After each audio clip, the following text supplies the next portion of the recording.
So a couple years ago, I was doing a musical in regional theater. Don't mean to brag. And it was one of those theater companies where like they had a big piece of land, so that's where like the actors stayed and where the theater was and where you rehearsed and all that stuff. And it was the actor housing used to be a mansion. You know, it was a very old piece of property, and so they sort of converted it to sort of upscale dorm rooms basically. And so I got my own little room that had just it was very sparse. It was just like a bed, a ceiling fan, a mirror, a dresser, and a little closet. But I was like, I have my own room. I was one of the few actors that didn't have to share a room, so I felt pretty good about myself. And then one night I was asleep, and I woke up, and I had this very weird sensation. It was sort of where I felt like someone was kneeling on my chest, and their face was right up against mine, and they were just sort of like sucking in, like they were trying to suck in my breath. And it was like super weird, and I like wanted to get up and move, but like someone was on my chest, so I couldn't. So I sort of like flailed a bit, and then just got tired and went back to sleep. But then when I woke up the next morning, I was having like breakfast with two friends of mine who were in the cast, and they both were from the area, so they had worked at this theater for years. And I sort of start telling them like this weird dream that I had last night, and they both like get like super excited, and they go, "Oh, you were visited by the ghost last night?" And I was like, "Excuse me?" And they were like, "Yeah, this whole theater is haunted. You didn't know that?" And I was like, "Oh, my agent did not mention that." And so I was like, well, what do you mean this place is haunted? And they go on to tell me the story is apparently that this property, many hundreds of years ago, was a stop on the Underground Railroad. And what had happened was one night, some racist people in the town realized what was happening, so they like formed a mob, and they went to the property, and they tried to get the owners to give up these runaway slaves that they had, and the owners wouldn't do it. And so they set fire to a lot of the buildings, and so all the people who were hiding there died. And so the thing is that the ghosts of those people are still in the house, and they're trying to steal the breath of the people who stay in some of those rooms. And I was like, I really wish someone had told me this beforehand. And I was like, so this just happens? And like they're like, oh, it's not a big deal. Like when you see a ghost, all you're supposed to do is just say like, yeah, you're like, I'm not gonna hurt you, but you should move on, and that's it. I was like, oh, thanks for that advice. And then Michael, the guy, was like, the one building that was not burned down was the theater, and he said there's still a room, still one of the rooms is still there, and he had a key to it if we wanted to go check it out. And I was like, fuck yes, I want to check that out. So later that night, after rehearsal late at night, we're drinking and smoking and whatnot, and then we were like, all right, let's go over to the theater now and check out this little room. So we go into the theater, and the room is like behind the theater, and you have to unlock it.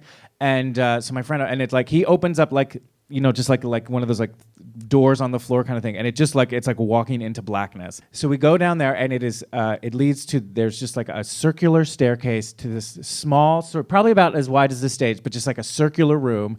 And there's just like some wires, one light bulb hanging down from a wire. There's just like sawdust and like piles of wood, and for some reason a couple weird like wire hangers. It was like we walked into Freddy Krueger's walk-in closet or something.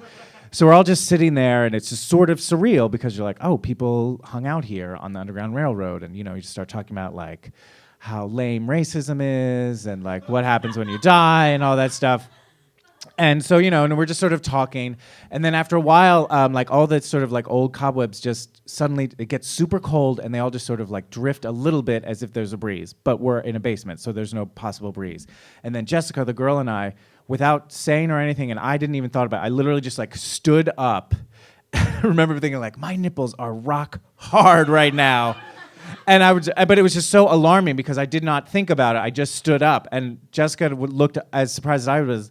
And so I just looked at her and I went, did you mean to stand up right now? And she just went, I'm standing. And then Michael was like, oh, the ghosts are here. Awesome. Everyone, all of us, except for Michael, are like, let's get the hell out of here. So so like we run out there while Michael's like, I gotta close up. But like we're outside and we're all like freaked out. We're like, oh my God, we just saw a ghost. That's crazy. And we're just like, oh, like trying to calm down. And then suddenly it's like, all right, we got to go back to bed. And like we leave the theater. We're like, oh, we're glad we're leaving that haunted building. And then I realized like we're going into another building that we know is haunted. So somehow I went to bed. I managed to go to sleep that night. But a couple nights later, I woke up again in the middle of the night, and I looked up above me, and the ceiling fan, which was going, the little metal chain, was swinging back and forth as if someone was hitting it. And I happened to look at the long mirror across on the side of the wall, that had the reflection of it, and in that I saw like a silhouette standing over me hitting it.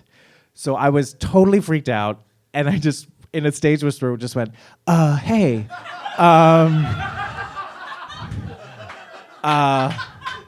It's cool that you're here. I'm not gonna do anything, but maybe I don't know. Maybe you should move on. There's really not a lot going on here for you. And I know this sounds weird, but as soon as I said that, in the reflection, the shadow walked out of the mirror. The chain immediately stopped swinging, and then the closet door that I had just like opened a little bit, and I never was visited by anyone ever again.